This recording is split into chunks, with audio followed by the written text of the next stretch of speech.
മേക്കിങ്ങിലായതിൻ്റെ കാര്യം കേട്ടോ. അത് നമ്മളൊരു അഭിനയത്തിൻ്റെ ഇതിൻ്റെയൊക്കെ എഡിറ്റിംഗ് വർക്കിലാണ് ഇതിൻ്റെ മെയിൻ പെർഫോമൻസ് പോകുന്നത്. ഇൻ്റർവെല്ലൊക്കെ പറയുന്നുണ്ടല്ലോ, ഓരോ കട്ട് സീനൊക്കെ പോകുന്നതുണ്ടല്ലോ, ബേസിലൊക്കെ വളർന്ന് വലുതായി എന്ന് വെച്ചാൽ എത്രയോ പെർഫോമൻസാണ് ബേസിലേക്ക് വന്നിരിക്കുന്നത്. ഇൻ്റർവെല്ലൊക്കെ വേറൊരു ടൈപ്പ് ഭയങ്കര സ്പീഡപ്പാണ് പടം പോകുന്നത്. ഇൻ്റർവെൽ കഴിഞ്ഞ് നമ്മൾ വിചാരിക്കാത്ത തലങ്ങളിലേക്ക് ഇവിടെ പോവുകയാണ്. ഏതായാലും ഫസ്റ്റ് വാച്ച് തിയേറ്റർ വാച്ചാണ്.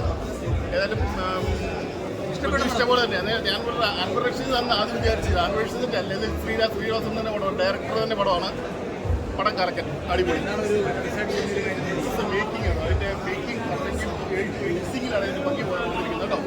കിടിലം പടം. ഇതിൻ്റെ നമ്മുടെ കണ്ണ് മെഴുതിയിരിക്കുന്നു. അതുകൊണ്ട് വേറെ രീതിയിലേക്കാണ് പോകുന്നത്. പടം ആയാലും മസ്റ്റ് വാച്ച് തിയേറ്റർ കേട്ടോ. തിയേറ്ററിൽ തന്നെ കാണണം. അടിപൊളി നടക്കുന്ന ഒരു കൊലപാതകം, അത് റിലേറ്റഡ് ആയിട്ടുള്ള ത്രൂ ഔട്ട് ഒരു കോമഡി മെയിൻ ചെയ്യുന്നത്. അപ്പോൾ ഒരു കോമഡി ഉണ്ട്, ത്രില്ലിംഗ് എലമെൻ്റ് ഉണ്ട്. രണ്ടും നല്ല രീതിയിൽ ഫേസ് ചെയ്ത് വരും. പിന്നെ ബേസിൽ സെയിം വൈബ് ചില്ല് മോഡ് ബേസിലെ കാണുമ്പോൾ തിയേറ്ററിൽ ചിരി വരും. അതുപോലെ തന്നെ നൈസായിട്ട് സൗണ്ട് നൈസ് ആ ക്യാരക്ടറിന് അഞ്ചു വേണ്ടിയിട്ട് ചെമ്പനൊരു നൈസായിരുന്നു. ഫസ്റ്റ് കാണുന്ന മൂവിയാണെന്ന് പറയുന്നത്.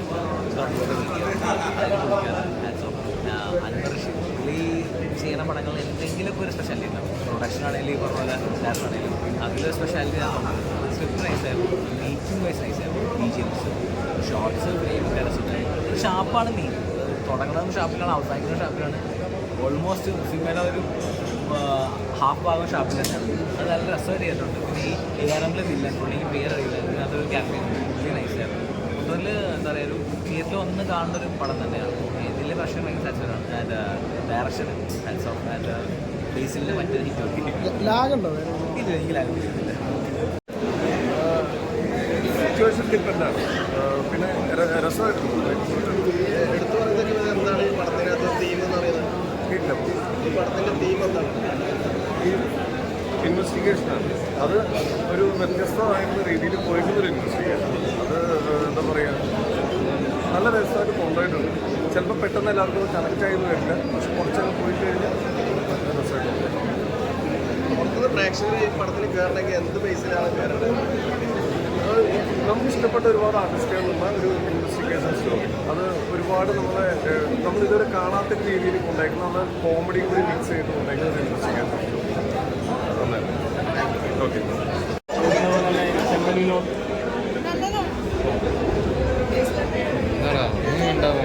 ഇഷ്ടപ്പെട്ടു. സ്റ്റോറി ഇഷ്ടപ്പെട്ടു. അടിപൊളി എന്ന് പറയുന്നത് ഗംഭീരമാണ്.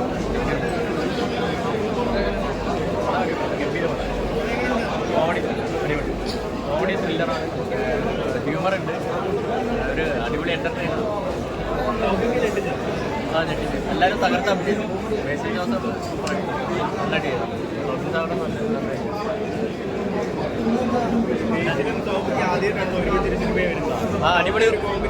അടിപൊളി കോമ്പാണ്.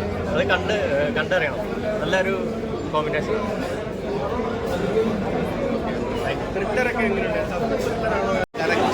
ഈ ഷാപ്പിന്റെ വൈബ് എങ്ങനെയുണ്ട്? ഷാപ്പിന്റെ വൈബ് കുഴപ്പമൊന്നുമില്ല. പക്ഷേ ഒരു ഷാപ്പ് സംബന്ധമായിട്ടുള്ള കഥയാണ്. ടോട്ടലി നല്ല ഒരു അടിപൊളി ക്രൈം ത്രില്ലറാണ്. ഒരു സസ്പെൻസും ഉണ്ട്. എല്ലാം കൊണ്ടും നല്ല അടിപൊളി പടമാണ്. സൗബിൻ്റെ എടുത്തു പറയേണ്ട പെർഫോമൻസ് ഉണ്ട്. നല്ല സൂപ്പറാണ്. എല്ലാം കൊണ്ടും എല്ലാവരും തന്നെ. പോലീസുകാരനാണ്. ബേസിലിൻ്റെ അഭിനയം നമുക്ക് പ്രത്യേകിച്ച് എടുത്തു പറയേണ്ട കാര്യമൊന്നുമില്ല. എപ്പോഴും ഒരു ഡിഫറെൻ്റ് ആയിരിക്കും. ആ ഒരു ഡിഫറെൻ്റ് ഇതിലും കാണിച്ചിട്ടുണ്ട്. സൂപ്പറാണ്. നന്നായിരുന്നു.